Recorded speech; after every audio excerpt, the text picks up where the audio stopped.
के माध्यम से पहुंचा हूं रक्सौल सीमावर्ती में रामगढ़वा ब्लॉक में हूं और ये विधानसभा सुगौली है और मैं मिलवा रहा हूं यहाँ के वर्तमान पैक्स जो परिचय के मोहताज नहीं है और काफ़ी निष्ठावान व्यक्तित्व रखते हैं। जनाब, आप अपना पूरा परिचय दें। मेरा नाम अरुण कुमार सिंह है और मैं सकरार पैक्स का निवर्तमान पैक्स अध्यक्ष हूँ। बंधुवरवा का रहने वाला हूँ। क्या कारण है कि आपने पैक्स ही चुना? मुझ में मेरे अंदर ये भावना जगी कि मैं किसानों के लिए कुछ करूं और किसानों के लिए कुछ करने का एक पैक्स ही माध्यम है, तो हमने इसको चुना। और उसके बाद जनता का कितना मत आपको प्राप्त हुआ? जनता का मत लगभग 826 मत हमें मिले थे। कुल वोटरों की संख्या कितनी है? 2500 पैक्स मेंबर हैं जी। और ये सौभाग्य आपको प्राप्त हुआ। और उसके बाद कौन कौन सा सामग्री आपको प्राप्त है? आई नेताजी नमस्कार। अभी पैक्स में कुछ नहीं है, खाद का वितरण होता है, धान की खरीदारी होती है। आपके पास लाइसेंस किस किस चीज का है? खाद का लाइसेंस है। खाद वितरण आप बस सिर्फ खाद वितरण। जन औषधि केंद्र का अभी फिलहाल नहीं। वर्तमान में सहज वसुधा केंद्र के संदर्भ में क्या कहना है? उसकी कोई सूचना है या नहीं? अभी तक तो कोई सूचना नहीं मिली है, लेकिन सुनने को मिला है कि वसुधा केंद्र से भी इसको जोड़ा जाएगा पैक्स का, लेकिन अभी तक कोई लिखित सूचना हमें नहीं मिली। अभी तक कोई लिखित सूचना नहीं है। किसानों को प्रशिक्षण करने के लिए बड़ा एलसीडी टीवी आपको प्राप्त हुआ या नहीं? ना, प्राप्त हुआ है। क्या क्या प्राप्त हुआ है उसमें? बस एलसीडी टीवी है। लिंक मिला या नहीं? नहीं, लिंक अभी नहीं मिला। कितने दिन हो गए? लगभग 6 माह। 6 माह से अभी तक आपको लिंक नहीं मिला। यह किसान उपयोगी योजना है जिसके तहत किसानों को प्रशिक्षित किया जाता है और आज तक ये अधूरा रह गया। वर्तमान में कौन कौन सा और संसाधन है? पैक्स गोडाउन है या नहीं? पैक्स गोडाउन है। कितने एमटी का है? वो है 10 एमटी। 10 एमटी का? नहीं, 200 एमटी। 200 एमटी। पूर्ण रूप से ठीक है या नहीं? ठीक। अस्त व्यस्त? नहीं, ठीक। धान की खरीदारी इस बार आपने कितने का किया? धान का खरीदारी इस वक्त इस समय हम 5,000 8,000 क्विंटल हमने किया है इसमें। 8,000 क्विंटल किया। उसमें आपको असुविधा भी हुई? पेमेंट मिल गया? नहीं, पेमेंट हमारी मिल गई। हमको कोई दिक्कत नहीं। मिलर के द्वारा भी कोई दिक्कत नहीं। कोई दिक्कत नहीं? हमें कोई दिक्कत नहीं हुआ। सुनने को मिला बहुत लोग को हुआ है, लेकिन नहीं, आपके साथ कुछ नहीं, हमारे से साथ कोई बात नहीं। और में आप जो है सो नया चुनाव भी आ गया है। बिहार सरकार और भारत सरकार से आप इसके सुधारात्मक रवैये के लिए क्या कहना चाहते हैं? सबसे पहली बात है कि इसमें तो ये जो धान का कुटाई मिलता है, इसमें सुधार करें। 10 रुपये प्रति क्विंटल मिलता है, आज 110 रुपये मिलर लोग ले रहा है धान कुटाई। इसमें सुधार करें।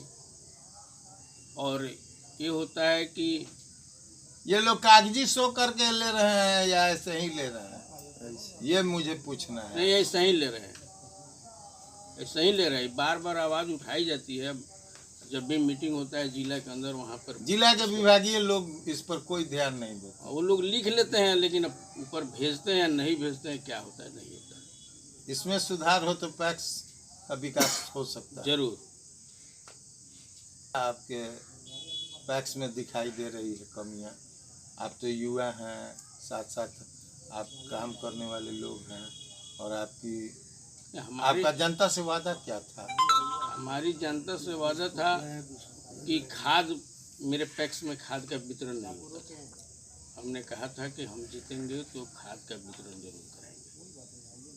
उस वादे को हमने पूरा कर दिया। धान की खरीदारी बड़े पैमाने पर नहीं होती, सारे किसानों का धान नहीं खरीदा जा सकता था, लेकिन हमने खरीदा। जिन लोगों ने अपना धान दिया, हमने धान खरीदा। और हमारी पैक्स का कार्य, मेरे पैक्स का बहुत ही अच्छा रहा, सराहनीय क्या रहा। कारण है कि इतना विलंब से पैसे का आना, या क्या मूल कारण है जिसकी वजह से चंपारण पटना के बाद दूसरा बड़ा जिला गिना जाता है धान की खेती के मामले में, और यह धान की कटोरी बोली जाती है जिस जगह हम लोग बैठे हुए हैं? और क्या कारण है कि किसान देने से कतराते हैं? देर से पैसा आना, समय पर पैसा उपलब्ध नहीं रहना जिससे खरीदारी हो सके, इसके संदर्भ में दोस्तों नहीं, पैसे की कमी नहीं है। पैसा तो सीसी के माध्यम से आता ही, पैसे की कमी नहीं है, पैसा आता है। धान खरीदारी में कोई दिक्कत नहीं है हमारे हिसाब से। बस एक ही है, वो कुटाई का, बाकी कोई दिक्कत नहीं है, हमारे साथ नहीं होता है। हमारा काम सब समय होता है। कृषि संयंत्र आपको मिला या नहीं? नहीं मिला। उस पर आपने आवेदन किया है? आवेदन किया था, लेकिन हमें नहीं मिला। हुआ कि फिर दूसरी बार में कम ही लोग आया है, दूसरी बार में। और वर्तमान में एटीएम सुविधा देनी है, उसके संदर्भ में आपके पास कोई अभी तक कोई सूचना नहीं है? नहीं, सूचना मिली है कि एटीएम से जोड़ा जाएगा पैक्स को। अभी मेरे पैक्स को नहीं जोड़ा गया है, लेकिन हमको सूचना मिली है कि जोड़ा जाएगा। वर्तमान सरकार की जो नई संसाधनें हैं, क्या इस धरातल पर उतर सकेगी? जैसे mini petrol pump, gas agency, और ये दवा का जो केंद्र है, जन औषधि। सोच तो बहुत अच्छी है सरकार का, अगर उतर जाए तो बहुत बेहतरीन। इसके लिए जगह पर्याप्त है आपके पास? हाँ है, मेरे पास तो है। अगर उपलब्ध नहीं हुआ तो आप भी दे सकते हैं, आप अपने से भी दे सकते हैं, या पूर्व में सरकारी भूमि उपलब्ध है? नहीं, अभी तो इस जो जन औषधि और छोटा ही पेट्रोल पंप न बैठेगा, उसके लिए है। अभी जो सरकार ने जोड़ा है फिश डेयरी, इसमें कौन सा आपके यहाँ ज़्यादा उपयोगी है? उसमें 50% का जो छूट दिया है और 50% देना है रेगुलर पेमेंट वाले को, इसके संदर्भ में क्या यह धरातल का है या नहीं? इससे युवा लाभान्वित होंगे या नहीं? सब कुछ तो धरातल का ही है। भारत कृषि प्रधान देश है, तो कुछ भी सोचा जाएगा तो किसानों के लिए सोचा जाएगा। किसान इस बार कितने को आपने जोड़ा किस पैक्स में? जो सरकार का आदेश था उसमें 400 लोग 400 लोग को जोड़ डाले। क्या प्रतिशत था महिला पुरुष, और जो कोर्ट का आदेश था उसके 40% महिलाओं का, सभी जातियों से? सभी वर्ग, सभी जाति। इसका क्या होने वाला है? इस जोड़ने से पैक्स मजबूत हुआ या कमजोर? नहीं, जुटेगा तो मजबूत ही होगा, कमजोर क्या होगा? क्या है मास्टर प्लानिंग मतलब? वो तो अब समाप्त हो गया। अगर जनता ने अगर आपको आशीर्वाद दिया और पुनः इस पद को आपने सुशोभित किया, तो अगला इस बार तो हमने खाद जोड़ा, बीज तो हमें नहीं मिल रहा है, लेकिन हम किसानों को बीज, दवा, कीटनाशक भी देंगे, तमाम चीज़, क्योंकि सही मिले। आजकल बाजार में बहुत 2 नंबर का दवा मिल रही है, नहीं लग रहा है। पैक्स के माध्यम से अगर कहीं भी कोई भी बिक्री करता है तो वो अच्छी क्वालिटी की सारी चीज़ें होंगी। तो हम कोशिश करेंगे किसानों के लिए ना काम करना। जो भी बीमा योजना के संदर्भ में क्या कहना है? बीमा योजना तो सरकार ने बंद कर दी, लेकिन बीमा होना चाहिए। पूर्व की बीमा अच्छी थी या वर्तमान? बीमा, पूर्व में जो बीमा होती थी वो डायरेक्ट हक में था और उससे किसान लाभान्वित होते थे, और अभी नहीं, ये अच्छी थी या पूर्व की थी जिससे किसान लाभार्थी? नहीं सब्सिडी टाइप का ऐसा बीमा हो जिससे डायरेक्ट किसान लाभान्वित हो। तो जितना का बीमा होता होगा 40% पहले ही देता होगा पड़ता का बीमा है? बीमा कोई भी बीमा हो डायरेक्ट किसान लाभान्वित हो चाहिए। बीमा तो अच्छी चीज़ है, बीमा सरकार रोक भी पता तेरा लो बाबा के अभी जो लोग गाड़ दलक ना जो आपके यहाँ खरीद बिक्री में दिक्कत हो रही है उनके संदर्भ में क्या करना है? सरकार से क्या करना है? अब एनओसी कोई ना कोई कमी हो तभी ना एनओसी नहीं मिल से तो जनैलक बीमा का कहा किसान एनओसी किसी को नहीं मिला इसका मतलब कुछ कमियां है। हम पैक्स से उठैले मैंने 2-3 दिन जो वर्तमान में लोग हमर 15 साल 18 जो पैक्स का काम करते हैं, दूसरे का जमीन जोतते हैं, उनसे जो उपज होती है वो अपने द्वारा वो अपने से जाके खरीद करते हैं। इसके संदर्भ में मैं पूछ रहा हूँ।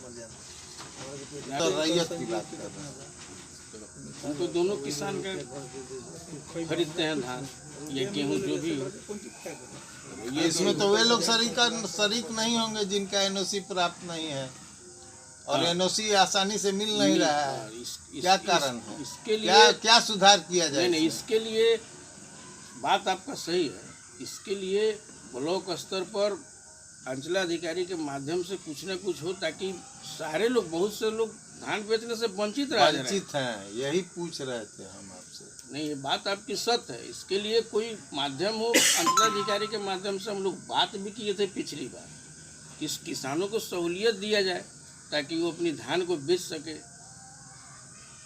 नहीं तो ऐसा बनाया जाए वैकल्पिक कोई व्यवस्था की जाए। बहुत किसान वंचित रह जा रहे हैं, सारे लोगों के पास डॉक्यूमेंट्स नहीं है। जरूरत बिकता है और जरूरत खरीद होती है। इसके संदर्भ में क्या? नहीं, इसमें क्या बोलना है? किसान तो खेत के सामग्री पर ही जीवित रहते हैं। जी। इनकी कोई अलग से आमदनी है नहीं। इसके संदर्भ में 2 शब्द नहीं, उसमें क्या है, बात तो आपकी सत्य है। किसान को तो भारत कृषि प्रधान देश है, तो सारे लोग तो अपना खेती पर ही निर्भर है। मैक्सिमम लोग 70% लोग 80% तो नहीं 70%। सहकारिता मंत्री माननीय अमित शाह जी तो बहुत घोषणा किए हैं। अगर वो धरातल पे आ जाए तो लगेगा कि हाँ किसानों को कुछ मिला है। आप अपने पैक्स को कैसा बनाना चाहते हैं? कहाँ बड़ा पिछली बार जीते 2019 में। उसके पहले तो मेरा पैक्स ग्रेड डी में था। हमने अपनी मेहनत से अभी ग्रेड बी में लाया। कोई जानता ही नहीं था कि पैक्स का अर्थ क्या होता है। और नहीं, और जिसके चलते हमें पटना में 70वें अखिल भारतीय सहकारिता साप्ताहिक का आयोजन किया गया पटना के अंदर। तो इस रामगढ़वा प्रखंड से एक ही पैक्स गया था और सकरार पैक्स था। वहाँ माननीय सहकारिता मंत्री डॉक्टर सुरेंद्र प्रसाद यादव जी थे, जिनके द्वारा हम सबों को वहाँ सम्मानित किया गया। आप कहीं ट्रेनिंग में भी गए बाहर? नहीं, अभी तो नहीं गया। अभी कंप्यूटर संबंधित भी ट्रेनिंग आपको नहीं दी है? नहीं, कंप्यूटर संबंधित ट्रेनिंग स्थानीय स्तर पर नहीं, हमारे को दिया गया है। प्रबंधक हुए सूरज और उगते हुए सूरज को नमन करते हुए साथ साथ गंगा में स्नान करके और नई चेतना जगाने के संदर्भ में आपका इस जिले के तमाम अध्यक्ष सह वरीय पदाधिकारी एवं अपने वोटरों से आप क्या शुभकामना देना चाहते हैं? मैं अपने वोटरों को आपके चैनल के माध्यम से बताना चाहता हूं कि हमने अगर 5 साल कार्य किया है, अगर उनको अच्छा लगेगा तो फिर 26 तारीख को चुनाव है, अपना मत देंगे। 26 तारीख को कीमती मत दे के और आपको पुनः स्थापित करें ताकि आपका और हौसला बढ़े और इससे आप आगे बढ़ के काम करें।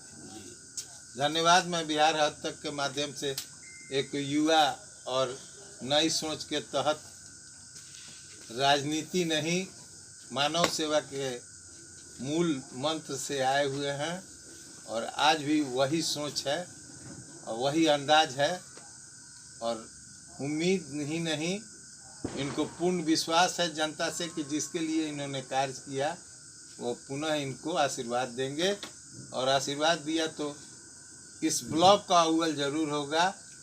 और ये बॉर्डर क्षेत्र है और चंपारण की धरती का यह अनोखा जगह है, जो धान की कटोरी के जैसे पटना है, पटना के बाद दूसरा बड़ा जिला है।